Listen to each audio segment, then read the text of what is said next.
Shalom. First and foremost, want to give all praises, honor, and glory to Yahweh, by Hashem Yahweh Shah, by Hashem Rakakwadash. Double honors to the apostles and elders of GMS that rule well. Peace, love, and salutations to all the brothers out there pushing this word of sincerity and the truth. Shalom to the brothers, sisters, and children out there keeping this word of sincerity and the truth. All right, I just want to, as you can see from the title of this YouTube video, it's one of those videos. This AI video. It's pretty funny, to be honest. It's really funny actually. But man, this is out of control, man. This is beyond what reality. This is beyond reality, man. This place gotta go, because nothing is real. You know, everything you think you see on social media, online, on TV, man, that stuff can really be fake, and you would never know it. You would never know the truth. I'm gonna play this. I'm gonna play the whole video, and hopefully I don't get the little copyright strike. I'm gonna say fair use. You know, I can't really edit out anything. It's no music or nothing, but fair use. I'm not using this video to make any monetary gains or anything. This is strictly for educational purposes. Fair use. And like I said, let me get a couple scriptures on this. It's pretty funny, but this is just going to show you the technology and how far Esau Edom is in his kingdom, man. You can't really trust nothing online. You know, the moment you think that something happened or something is real, you'll find out it's not. And they're gonna use this type of technology against the prophets too.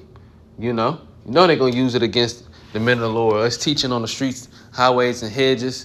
The hopeful elect in general. You know they're gonna do this. If they can do this, just imagine what they'll do for us. And one more thing, when you're watching this, notice the background. Notice everybody, or the people, the quote-unquote people in the background. Notice how they seem normal, like they just walking past and everything. You know, like this is what people would actually do. But without further ado, again, fair use. I'm not using your content to make any monetary gains or anything. This is strictly for educational purposes. Lord, we edified. What's the biggest red flag you caught from your parents early? They took my temperature. Let's just say it wasn't in my mouth, and I will never trust them again. What's a red flag you've seen from your mom? She called my dad a deadbeat, but girl, you the one who let him beat the Goonies down. What's a parenting red flag you caught early? They dropped my pacifier, blew on it, and stuck it back in my mouth, so they'll for sure be going to a nursing home. What's a red flag you noticed about your parents early on? They've been feeding me the same plain milk every single day. No flavor, no seasoning, 0 out of 10. What's something you wish your parents would do differently? When they're burping me too rough, bruh, it's supposed to be a gentle pat, not a drum solo on my spine. What's a red flag you've already seen from your parents? When they stick that suction thing in my nose too far, I'm filing for emancipation next time. What's a red flag you remember from in the womb? My mom hit the blunt so much, I only cried because I was happy to be out, but now I'm stuck here. What's something your mom does that really gets on your nerves? She'll grab the 16-ounce can of tuna when she knows WIC only covers the 12. What's something strange you remember your parents doing? They made me do a photo shoot against my will with only a hat on. I felt violated and vulnerable. What's something your pops did that you'll never forget? My mom said he was coming to pick me up, and he literally picked me up, put me back down, and left. If your mom and dad were shoes, which one would be on clearance? Daddy would be clearance. He's been walking around looking like a discount croc since 2019. They said I saved their relationship, but nah, I just delayed the breakup. If you took your parents to a pawn shop, what would they offer you? $5, and that's being generous. Market value for used goods with emotional baggage is basically nothing. Which parent is the scariest driver? My mom. She treats red lights like suggestions and speed limits like rough estimates. How did you know you couldn't trust your parents? One time my dad told his friend he was up the street, but he was still on the toilet and nowhere near leaving. If your parents came with... And like I said, look at this background. Like it looked like normal people walking. The warranty, what would you be claiming? Manufacturing defects, emotional support feature not working, need complete system restore. If your family was a business, would you invest in it? Absolutely not. High risk, low returns, terrible management. I'd short sell this whole operation. If your parents were on a dating app, how would you write their profiles? Daddy needs GPS to find his own feeling, and Mama collects emotional baggage, both getting swiped left. Who's really the boss in your family? Obviously me. I control the sleep schedule, meal times, and the emotional climate. They're just my employees. If you could change one thing about your parents, what would it be? Daddy's entire wardrobe. Men really wore socks with sandals to church. What's a nickname your parents gave you that low-key ain't funny? My daddy called me Plan C because Plan B ain't work, and Plan A was something I can't say out loud. What's something your mom said that still don't make sense? She said I look just like my dad, but every time she see his face, she called the police and his parole officer. You got any life advice? You can't heal in the crib you got hurt in. Sometimes you gotta crawl out. Message. Yeah. This is how far this man done came, man. This is how far this man done came in his technology. He got babies talking, giving information. I'm lost for words on that. It was actually funny when I first seen it though. But this is 2 Thessalonians chapter 2. I'm going to start at verse 1 in the AMP. It says, now in regard to the coming of our Lord Yahushua HaMashiach and our gathering together to meet him, we ask you, brothers and sisters, not to be quickly unsettled or alarmed either by a so-called prophetic revelation of a spirit or a message or a letter alleged to be from us to the effect that the day of the Lord has already come. Now it says, let no man in any way deceive or entrap you, for that day will not come unless the apostasy comes first, which the apostasy is going into a future event. That is the great rebellion and the abandonment of the faith by professed Christians, which is the followers of Yahushua. So basically we had to fall away from our heritage. We had to completely fall away from our culture, which we did. All 12 tribes fell away from their culture. But now we came back. So that part has happened. And then it says, and the man of lawlessness, or the man of sin in the KJV, is revealed, which is Esau, Edom, the whole race of the Edomites. They have been exposed and revealed of who they actually are and what role they play in the scriptures. You know, what role they play in prophecies and bringing about the end. Now we understand who they are and why they're in power, you know. So they have been revealed. And it says the Antichrist, the one who is destined to be destroyed, which is not just one person. It's a race of people.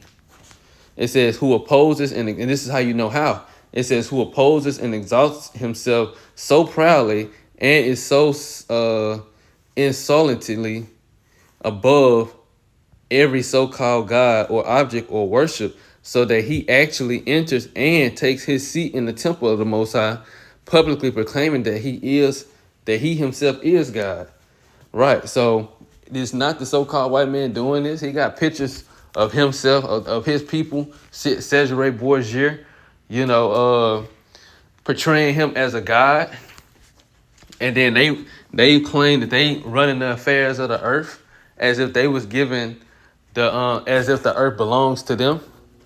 And here it is, they destroying the earth and destroying the people on earth and want you to look at him as if he a god. These are the only people doing this. How you know it's not one man. It's a race of people. It says, do you not remember that when I was still with you, I was telling you these things, and you know what restrains him now from being revealed in that time period, but it says it's so that he will be revealed at his own appointed time. Right. But now he's revealed. And it says, for the mystery of lawlessness, rebellion against divine authority, and the coming reign of lawlessness is already at work, because he was already in power during the Roman Empire. But it is restrained only until he who now restrains it is taken out of the way. Right. So basically what Paul is saying is, look, this man is already working, but it ain't his time to be taken out of power yet, because the kingdom of America, Babylon the Great, had to come on the earth, which is now here. And now it's his time to be taken out of power. Now it says, then the lawless one, the Antichrist, which is the race of the Edomites, will be revealed, and the Lord Yahushua will slay him with the breath of his mouth, and which that's what's happening right now. But like I said, the spirit of his mouth, which is the man teaching his word in sincerity and in truth, breaking this man's kingdom down by exposing all the lies and exposing him and who he truly is, and telling the world who we are and what's about to happen on the earth. So now that this man, what he was doing and deceiving the whole earth, all of that is over. The world is aware to who he is. And it's all through the spirit and power of Yahweh Ba'ashem Abashah. Now it says, and bring him to an end by the appearing of his coming. So then when Yahweh Shah get back, he's going to physically destroy this man. It says the coming of the Antichrist, the lawless one, is through the activity of Satan, attended with great power, all kinds of counterfeit miracles and deceptive signs and false wonders, all of them lies. Everything this man do, everything this man does is lies. It's deception. It's deceivableness. You know, just like we see on that AI video. Now, you just imagine you show this to an older generation, somebody who's not really on the internet, like, or who's not too much aware of how far the internet has come, the technology has come. Show this to one of your, to the older generations, and they gonna be blown. They gonna really think it's real. They will really think that that's real, and those are babies talking. And they'll see the background, they'll see everybody moving about, and they won't even believe their eyes. They'll be trying to figure out what's going on. But we are, and you can show this to some people younger, and they'll probably, if they're not too aware of AI, they'll think it's real. But this is how far this man's technology has come, and who's to say he won't use that same technology and that same power that he has to deceive the world into thinking that the elect or those of the hopeful elect are some, doing something and saying things that we don't do or say. This man got the power to do all type of things. Like I said, all of them are lies. Now verse 10, and by unlimited seduction to evil, and with all the deception of the wickedness for those who are perishing, because they did not welcome the love of truth of the gospel, so as to be saved, they were spiritually blinded and rejected the truth that would have saved them. Going into the Israelites, the 2/3, those of our people who rejects this truth.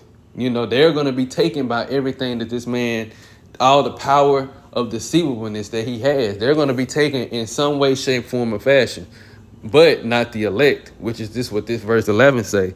Because of this, well, not 11, but going on down, it says, because of this, the Most High will send upon them a misleading influence, an activity of error and deception, so that they will believe the lie, in order that and what's the ultimate lie that he's gonna come with? That they need, that everybody, in order to continue on in society, in order for life to get back to normal, in order for them to continue on to live and survive on the earth, they gonna have to take that MOTB, the Revelation 13 and 16. And there's gonna be a lot of people that go and take it, thinking that that's the way to salvation. Not realizing, when I say people, I mean Israelites, not realizing that their salvation was right here before them. It says, in order that all may be judged and condemned who do not believe the truth about their sin and the need for salvation through Yahweh Shah, but instead took pleasure in unrighteousness. Now verse 13. But we should and are morally obligated as debtors always to give thanks to the Most High for you, believers beloved by the Lord, because the Most High has chosen you from the beginning for salvation through the sanctifying work of the Spirit, which the sanctifying work of the Spirit is what we're doing right now. This is what we're doing right now, teaching His word. And that what it says, that sets you apart from for the Most High's purpose, and by your faith in the truth of the Most High's word, and leads you to spiritual maturity. So I'm gonna stop it right there. But the point of it being was, this man has the power to deceive the whole earth into believing things that's not even real. And like I said, we just see that video and look how real it is, man. This is beyond anything that we, ever seen. But let me get one more scripture. Matthew 24. This is Matthew 24:24 in the AMP. It says, for false, the word is supposed to be messiahs, but it's a Christ. But for false messiahs and false prophets will appear, and they will provide great signs and wonders, so as to be deceived, so as to deceive, if possible, even the elect, the Most High's chosen ones. But it said if it were possible, it would deceive the elect. But nothing in this world is going to be able to catch up or catch the elect slipping or catch them off guard. Nothing. Yahweh Ba'ashim Abishai got us of the hopeful elect. And Lord will we of the elect, you know? So Lord will, this is an edifying lesson. And on that note, I want to give our praises, honor, and glory to Yahweh, Ba'ashim Yahweh Shai, Ba'ashim Rakakwadash. Double honors to the apostles and others of GMS that rule well. Peace, love, and salutations to all the brothers out there pushing this word of sincerity and the truth. Shalom to the brothers, sisters, and children out there keeping this word of sincerity and the truth. Until next time, shalom.